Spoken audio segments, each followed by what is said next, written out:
తూర్పు వెళ్ళే రైలు బండి. నేను వెళ్ళవలసిన ట్రైను రన్నింగ్‌లో ఉంది. నేను ఆ ట్రైన్‌లో వెళ్ళాలి. రన్నింగ్‌లో ఎక్కాలి. నాకు వేరే ఆప్షన్ లేదు. ఎందుకంటే మా ఊరు వెళ్ళటానికి వేరే ట్రైన్ లేదు. పరిగెడుతున్నాను. అవతల నుంచి ఓ చెయ్యి అందిస్తున్నారు. అది అమ్మాయి చెయ్యి. అందుకోవటానికి ఆలోచిస్తున్నాను. కాస్త సిగ్గు. అమ్మాయి సరిగ్గా పట్టుకొని లాగుతుందా లేదా వదిలేస్తుందో అనే డౌటు. ఏదైతే అది అయ్యింది. చెయ్యి అందించాను. అమ్మాయి పట్టు ఉడుం పట్టు. మనసంతా ఆనందం. ఊరు వెళ్తున్నందుకు. అమ్మను చూసి సంవత్సరం అయింది. థ్యాంక్స్ చెప్పాను అమ్మాయికి. పర్లేదు అంది. టిఫిన్ చేస్తూ నాకు ఇచ్చింది. వద్దు అన్నాను. నేను తీసుకోలేదు. వద్దు అంటున్నాను. ఒక్కసారి తింటావా తినవా అని గట్టిగా అరిచింది. అంతా మా వైపు చూస్తున్నారు. ఓ అవ్వ ఇప్పుడు కుర్రాలు ఇంతే. తిండికి దొంగలైపోయారు. పెద్ద గాలి వస్తే ఎగిరిపోయేంత సన్నగా ఉంటారు అన్నది. చికెన్ బిర్యానీ వేడివేడిగా తెప్పించింది. నక్క తోక తొక్కి వచ్చానేమో ఉదయాన్నే. ఈరోజు ఏ దేవత మొహం చూశానో అనుకొని, ఎందుకండి ఇవన్నీ, మీరు తినండి అన్న. ఇదంతా గమనిస్తూ అవ్వ కళ్ళు ఎర్రగా చేసి చూస్తున్నది. థ్యాంక్స్ అండి. తిన్నాను. థ్యాంక్స్ అండి అన్నాను. థ్యాంక్స్ చెప్పొద్దు. చెబితే రిలేషన్ కట్ అయిపోద్ది అంది. 4 గంటలు అయిపోయింది. మరో గంటలో మా ఊరు వచ్చేస్తుంది అని చెప్పాను. అమ్మాయి మొహంలో కళ తప్పింది. నన్ను ఇష్టపడుతుందా అని అనిపించింది. మొబైల్ నెంబర్ అడిగింది. ఎందుకు అన్నాను. ఇష్టం లేకపోతే వద్దులేండి అన్నది. నెంబర్ ఇచ్చాను. స్టేషన్ వచ్చింది. ఫ్రెండ్ బండి పట్టుకుని రెడీగా ఉన్నాడు. వెనుకకు తిరిగి బాయ్ చెప్పాను. అమ్మాయి కళ్ళు నీళ్లు తిరిగాయి.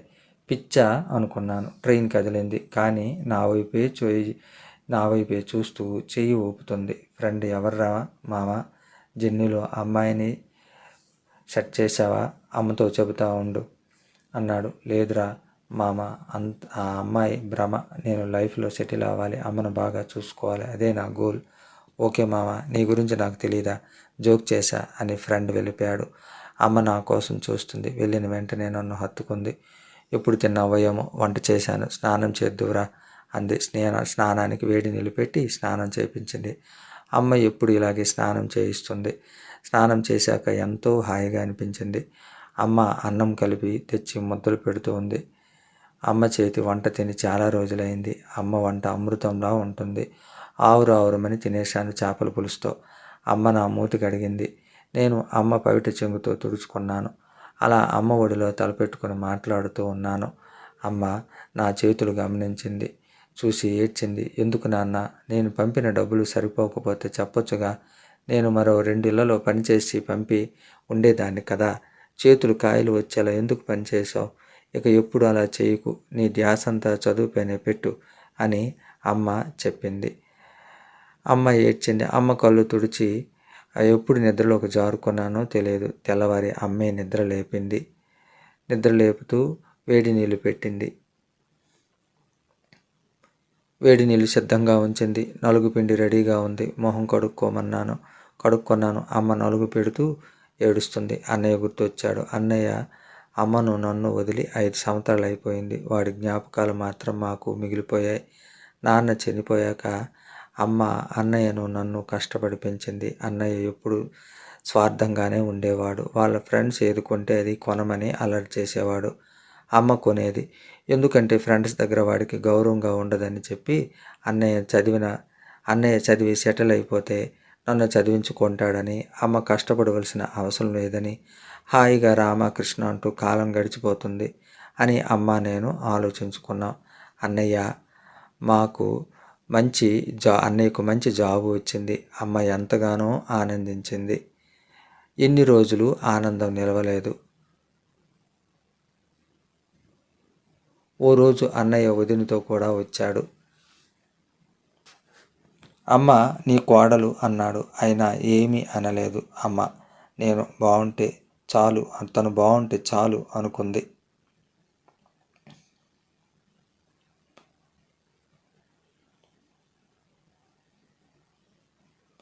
వదిన కనీసం అమ్మ కాళ్ళకు నమస్కారం అయినా చేయలేదు. పట్నం పిల్ల కదా అనుకున్నాం. మరుసటి రోజు ప్రయాణం. ఇదేమిరా అంటే సెలవు లేదమ్మా, మళ్ళీ వస్తానులే అన్నాడు. అదే చివరి చూపు. వెళ్ళిన నెల రోజుల వరకు ఫోన్ అవుతుండేది. తర్వాత మరో నెంబరు నాట్ రీచ్డ్ పరిస్థితి నాకు అర్థమైంది. కానీ అమ్మతో ఎలా చెప్పాలో తెలియలేదు. నెల గడిచింది. 2 నెలలు, 5 సంవత్సరాలు. అమ్మ ఏడవని రోజంటూ లేదు. పక్షి పిల్లలు రెక్కలు వస్తే ఎగిరిపోయినట్లు వాడి దారి వాడు చూసుకున్నాడు. కానీ వాడు చదువు కోసం చేసిన అప్పులు అలానే ఉన్నాయి. రోజు రోజుకు వడ్డీలు పెరుగుతూ భయపెడుతున్నాయి. అమ్మకు ఆరోగ్యం క్షీణిస్తుంది. నేను చదువు మానేసి కూలి పని, పొలం పని చేసి అప్పు తీరుస్తానన్నాను. అమ్మ, నోరు ముయ్యరా, కూలి పని చేస్తాడట. ఊళ్ళో ఉన్న రైతులు కన్నీళ్ళు, అప్పులు, చావులు కనపడట్లేదా నీకు? బుద్ధిగా చదువుకో, మంచి ఉద్యోగం సంపాదించు అని అమ్మ కళ్ళు తెరిపించింది. పండగైన తెల్లవారే బయలుదేరమంది. అమ్మ, నీవు కూడా నాతో వచ్చే అమ్మా అన్నాను. నీవు మంచి ఉద్యోగం సంపాదించు, అప్పుడు నేను నీ దగ్గరికి వస్తాను కదా, నీ దగ్గరే ఉంటాను కదా. నీ మీద నాకు నమ్మకం ఉంది నాన్న, నీవు వాడిలా కాదు అని సాగనంపింది. నేను ఒకటే లక్ష్యం, మంచి జాబు సంపాదించాలి, అమ్మను బిడ్డలా చూసుకోవాలి. ఫోన్ చేసింది. ఎలా ఉన్నావు అని. ఎందుకు చేయట్లేదు? కోపమా? ప్రశ్నల వర్షం. నేను చదువుకోవాలి, మంచి జాబ్ కొట్టాలి, అమ్మను పువ్వుల్లో పెట్టుకొని చూసుకోవాలి. నా గోల్ అది. దయచేసి నా సమయాన్ని వేస్ట్ చేయవద్దు. నేను బీదవాడిని, నేను నీకు తగను అన్నాను. నేను చెప్పేది శ్రద్ధగా విను. ప్రేమకు బీద ధనికుల భేదం లేదు. నీవు మంచి జాబ్ కొట్టు, నేను నీ టైం వేస్ట్ చేయను, కానీ నేను నిన్ను మర్చిపోను. జాబ్ వచ్చాక నాకు ఫోన్ చేయి, నేను ఎదురు చూస్తూ ఉంటాను అని ఫోన్ కట్ చేసింది. 1 ఇయర్ గడిచింది. నా చదువు పూర్తయింది, జాబ్ కూడా. క్యాంపస్ సెలక్షన్, ట్రైనింగ్ 3 నెలలు పూర్తయింది. జాబ్ మొదటి రోజు అక్కడ ఓ అమ్మాయి తనలాగే తగిలింది. అన్నీ ఇస్తూ ఉండటం, నన్ను ప్రత్యేకంగా చూడటం. తను గుర్తొచ్చింది. ఎలా ఉందో, ఏం చేస్తుందో. కానీ తను అమ్మను బాగా చూసుకుంటుందా, లేక వదినలా నన్ను ఎగరేసుకొని పోతుందా? ఈ ఆలోచనలతో బుర్ర వేడెక్కిపోయింది. అందులో ఈ అమ్మాయి ఆదిలోనే కట్ చేయాలి, ఆశలు పెంచకూడదు అని. నాకు లవర్ ఉంది, త్వరలోనే తనను పెళ్లి చేసుకుంటానని చెప్పాను. అమ్మాయి ఓకే, షీఈ్ వెరీ లక్కీ అంది. లక్కీ నా బొంద, నిన్ను తప్పించుకోవటానికి అని మనసులో అనుకున్నాను. నెలకు 2 లక్షల జీతం, 2 సంవత్సరాల్లో అప్పు తీరిపోయింది. అమ్మ పెళ్లి ప్రస్తావన తెచ్చింది. ఇప్పుడే కాదు అన్నాను. ఎవరినైనా ప్రేమించావా అని అడిగింది. అమ్మ, అదేమీ లేదమ్మా, పెళ్లి చేసుకోవాలనుకున్నప్పుడు చెబుతా అన్నాను. సంక్రాంతికి ఊరు వెళ్ళాను. ఓ రోజు మార్నింగ్ తను ఫోన్ చేసింది. ఎలా ఉన్నావు, నేను గుర్తున్నానా అని. ఆ మాటలకు నా కళ్ళల్లో నీళ్లు తిరిగాయి. మర్చిపోతే కదా అని నేను నా మనసులో అనుకున్నాను. ఆ రోజు బీదవాడిని కాదు అన్నాను. ఇప్పుడు డబ్బున్న అమ్మ గురించి ఆలోచిస్తున్నాను. మళ్ళీ తను, నీవు నన్ను ప్రేమిస్తున్నావా లేదా తెలీదు, నీ మనసులో మాట నాకు చెప్పనే లేదు, కానీ నేను నిన్ను ప్రేమిస్తున్నాను. ఏ రోజు నిన్ను ట్రైన్లో చూశానో అప్పటి నుంచి ఇప్పటి వరకు ఎప్పటికీ నిన్నే ప్రేమిస్తూ ఉంటాను.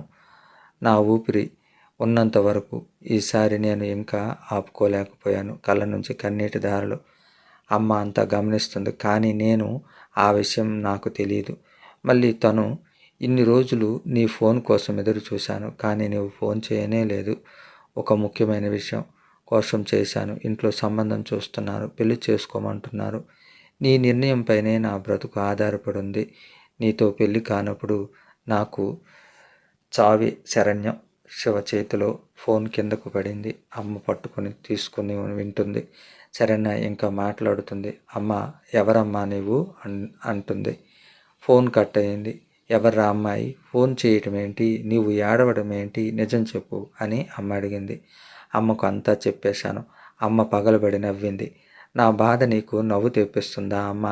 నేను నీకోసమే కదా అమ్మాయిని, ప్రేమను త్యాగం చేశాను.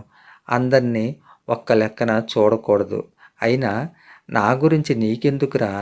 నేను ఎన్ని రోజులు బతికేస్తాను, నువ్వు ఆనందంగా ఉండాలి, నీకు నచ్చిన అమ్మాయితో అంది. అదేమిటమ్మా అలా అంటావు?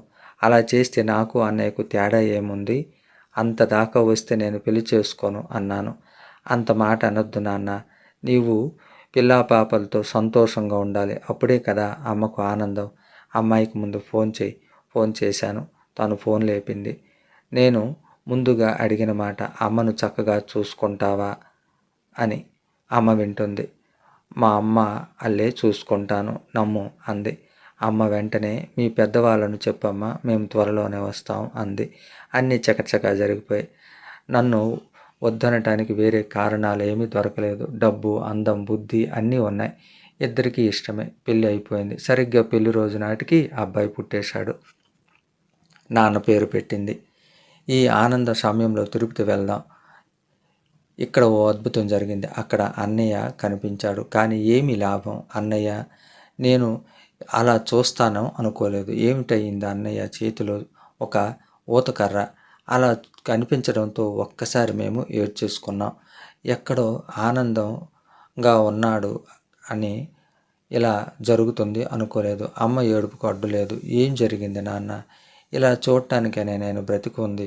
వదిన దగ్గరకు వచ్చి, వద్దు అత్తయ్య ఏడవకండి. నేను చేసిన దానికి నాకు మంచి శాస్తి జరిగింది. నన్ను క్షమించండి. 7 కొండల వాని దగ్గరికి వస్తే మంచి జరుగుతుందని ఇలా వచ్చాం. ఆ తండ్రి దయ వల్ల అంతా కలుసుకోగలిగాం. అమ్మ పిల్లల కోసం వెతుకుతుంది. వదినకు అర్థమైంది. నాకు అంత అదృష్టం లేదు అత్తయ్య. ఆ వెంకటేశ్వరుడు ఎప్పుడు కరుణిస్తాడో. అంతలోనే అమ్మ బాధపడకు తల్లి, ఆ తండ్రి కరుణిస్తాడు అంది. వదిన అన్నయ్యలు బాబును ముద్దులతో ముంచెత్తారు. అంతా కలిసి స్వామివారి అన్నప్రసాదాన్ని తిన్నాం. అన్నయ్య వాళ్ళు బయలుదేరారు. నేను, శరణ్య, బాబు, అమ్మ కూడా బయలుదేరాం. అందరం మళ్ళీ సంక్రాంతి కోసం ఊరు వచ్చాము. అప్పుడు వదిన శుభవార్త చెప్పింది. అదేనండి, తల్లి కాబోతున్నట్లు. అందరం ఆనందించాం. ఈ స్టోరీ మీకు నచ్చినట్లయితే మరి ఛానల్ను ఫాలో అవ్వడం, సబ్స్క్రైబ్ చేసుకోవడం, లైక్ చేయడం మర్చిపోకండి. బాయ్. మళ్ళీ కలుద్దాం.